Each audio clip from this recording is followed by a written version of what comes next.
নমস্কার।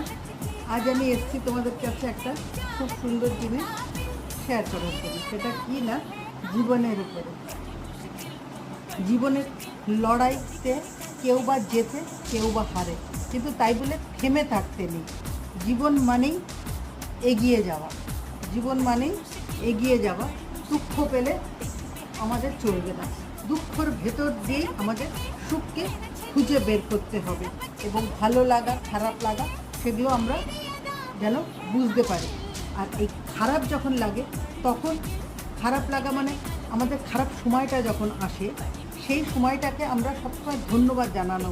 কেননা এই খারাপ সময়টা এসেছিল বলেই আমরা ভালো সময়টা দেখতে পেরেছি, এবং খারাপ সময়ের মাধ্যমেই আমরা ভালো জিনিসটা শিখতে পেরেছি। এটাই হলো আমার কথা। যদি তোমাদের এই কথাগুলো ভালো লাগে, please like, share and subscribe করে দিও।